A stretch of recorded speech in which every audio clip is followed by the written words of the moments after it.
Hey everybody, welcome to another market update. We've got our very own Jim Weir, regional manager for Oklahoma, Texas, and Nebraska, and his recruiting business partner, Connor Bartley. What's up, guys? Steve, good. Happy I'm to glad be you here. got the memo that we all needed to wear a Black Lone Depot t-shirt. Right. Little different logos, but we're all sporting our corporate colors. Got the swag. Good Exactly. stuff. Hey, so thank you both for spending time. I know there's a lot going on in your markets, and maybe we could open it up with, Jim, you have a really unique vantage point on what's going on in Texas and the other markets here. And like, what do you see going on that is kind of interesting to you as far as market and how we're positioned for it? Yeah, I think we're feeling the same pressures that the country's feeling in terms of the obvious is the rising rates, right? And it creates some sticker shock for people.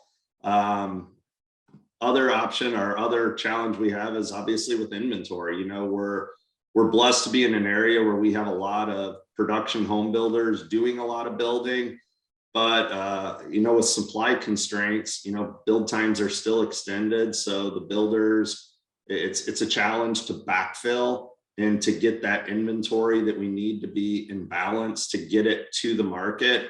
The sales velocities, obviously, it's slowed a little bit, but one of the big saving graces we have is we still have affordability, even with the run up in values throughout the state. Especially Austin might be a little bit of an outlier, but Houston, the DFW, San Antonio, some of the outlying smaller markets, it's still very affordable compared to, say, coastal areas. So that's a huge positive for us.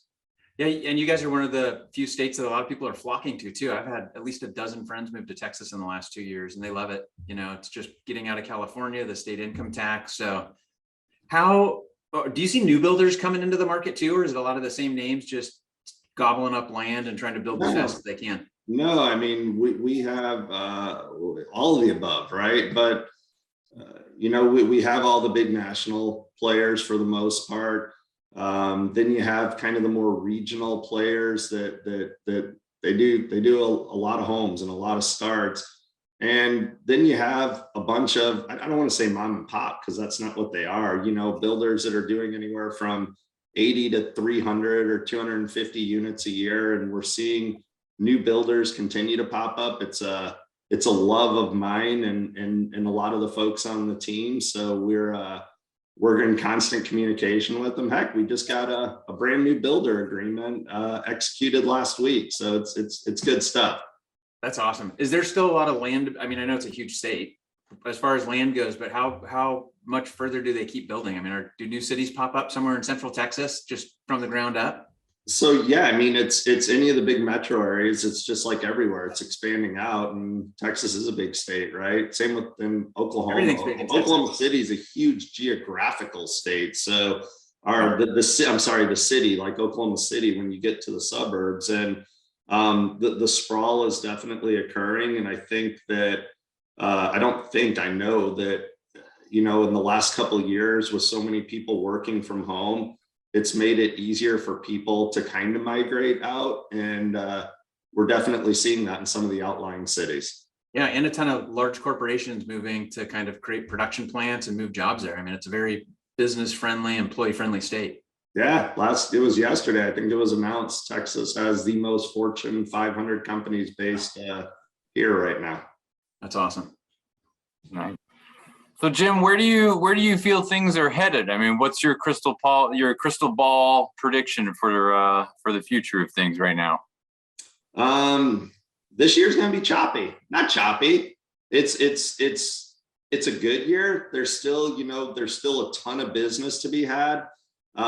It's tough, right? You just have, when you look at inventory that's available, right? The inventory available shows everything, but then you have to kind of tranche out homes that are under contract. So when you're really looking at what's available, it's low. It's really low, but I don't know if it's good news, bad news, right? With this kind of run up in rates, we're seeing inventory start to take a little step forward, but we got a ways to go until it gets back to a normal supply level.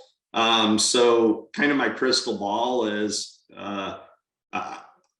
I see home prices flattening, maybe a slight single digit increase or decrease, kind of depending on where rates kind of roll out through the remainder of the year. I'm by no means an economist, but my take is I feel like perhaps we already are in a recession. When I look at the yield curve inverted yesterday and on Tuesday, and if we are, I can only go by what history shows for the last 7 or 9 that as the Fed will continue to tighten and they overshoot the mark and they start loosening, that we're going to see another rundown in rates. And when is that? Is it a year from now? Is it 2 years from now? I don't know. It's going to be some time within that window. So from a mortgage perspective, I think this year is going to be a bit of a grinder to where I personally don't see a lot of folks that are in the industry today that will be doing this business, say January of next year, because it's hard right now, right? People have kind of atrophied a little bit in selling over the last couple of years because we had loans kind of falling out of the sky, right? But now it's getting back to business development, sales and marketing activities, and doing it in kind of a new way, right? Not just necessarily going to an office and dropping off cookies or lunch. People need to sharpen their sword in kind of this new age environment. But with that being said, the folks that stay focused and work hard, they're going to come out on the other side in tremendous shape, because not only, in my opinion, is there going to be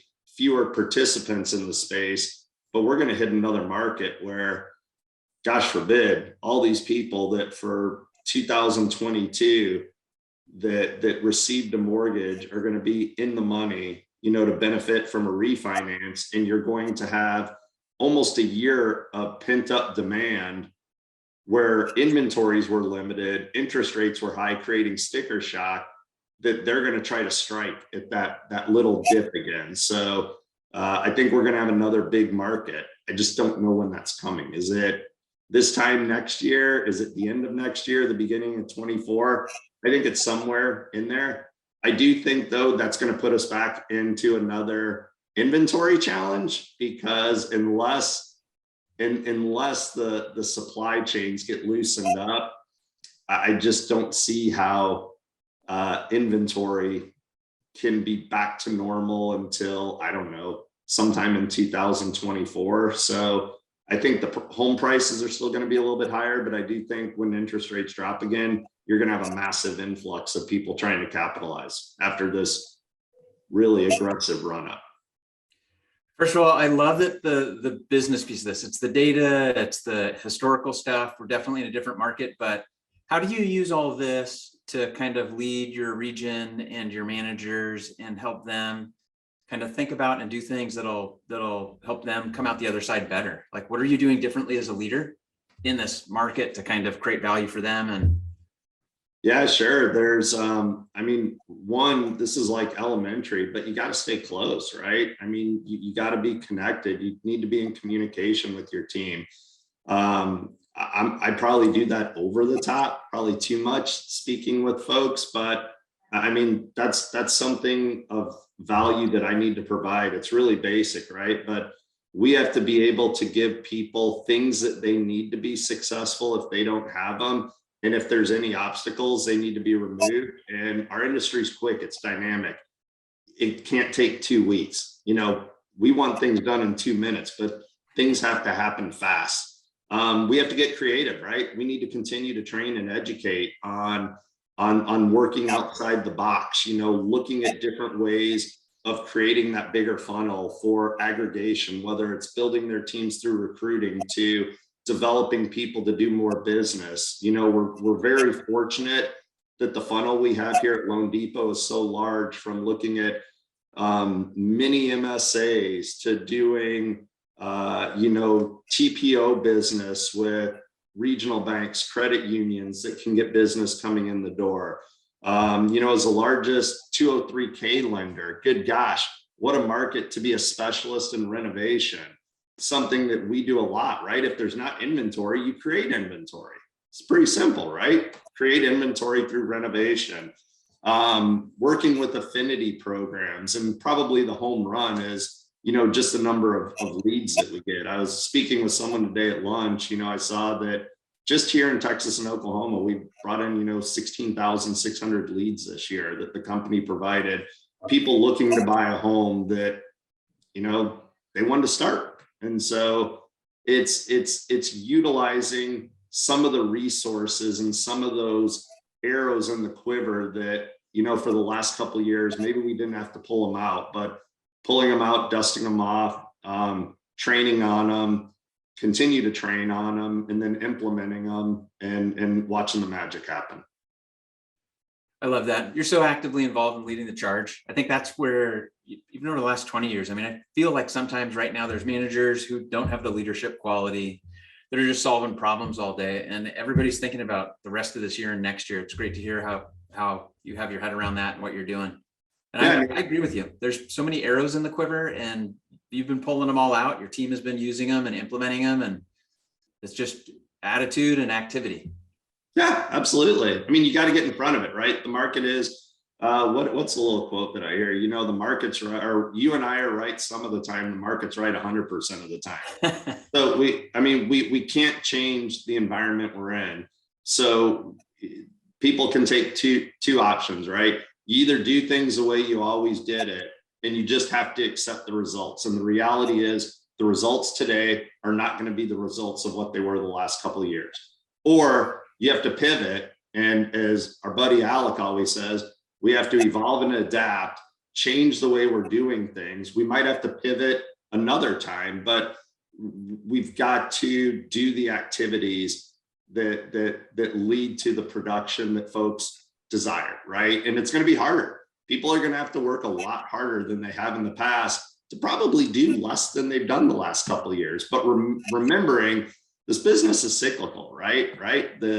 We came off maybe 2 of the best years ever, and now this isn't a bad year by any means. It's just when you compare it to the last 2 years, it's not as good. And you couple that with, a 300 something basis point run up in interest rates.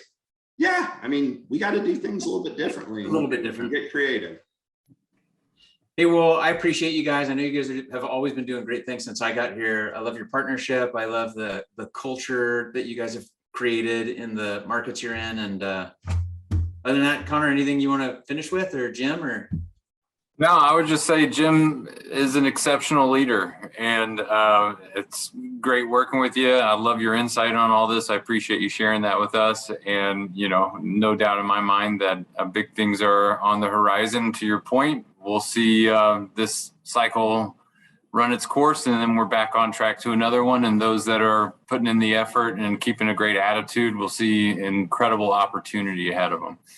Absolutely. I appreciate you, Connor. You're a great partner, Steve. Thank you as always. And we're going to keep hammering it. Heck yeah. All right. Until next time, here's the market update, southern part of the country. Thanks, fellas. Thanks, guys. All right.